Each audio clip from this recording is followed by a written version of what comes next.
So I just did, as you can see, I started a new round and I got to this spot where I'm done with the blue. So I come over here and I look, and yes, I have a full thread from the ball, and that's how I know that I'm moving on to another color. And if you want to confirm, you can see it's pink, aqua, green. So pink is the next color, so I know that it's correct.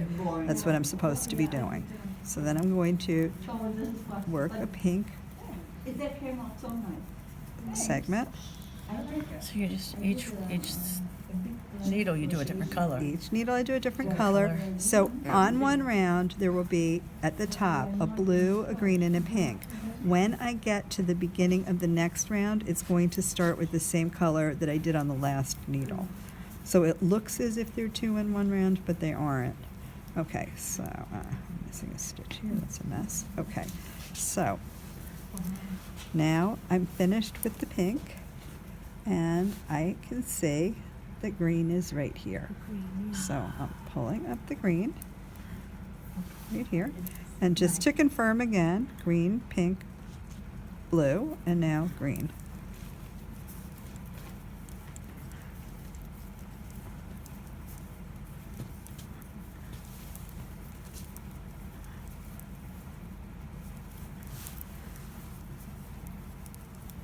So the other advantage too is that if you were doing this, and obviously in a single column, a single thing of stripes, you could just drop one yarn, work one round in blue, pick up the green from 2 rows down, pick up the pink from 2 rows down, but then you'd have almost a chain of threads in the back at that first stitch. When you're doing this, you won't.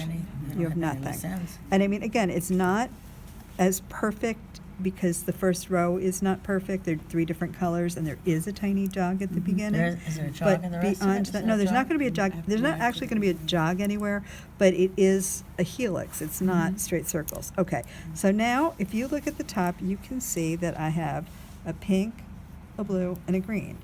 So the next one, this was my last, and I know that because there's nothing to pick up. There's no full thread. So the beginning of the first needle is going to be the same as the last needle. So if I finished with green, I'm starting with green. So this is where you started. That was where I ended. I ended my last round with green. And again, if you're not sure, take a look at your sequence, and you can see that you can't change the sequence. If you start green, pink, blue, it's going to be green, pink, blue. The colors that you put in that order are always going to follow each other unless you cut them off and tie new colors on.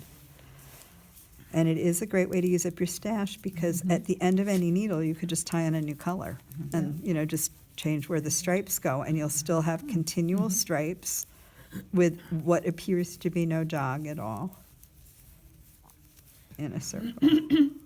The thinner the yarn, the less evident it's going to be that there is that little, kind of angle at the beginning, because I'm doing thin stripes over a pretty broad, 20 stitches per needle. But you could always crochet the end of it and you wouldn't see it at all. Nobody will know it, right?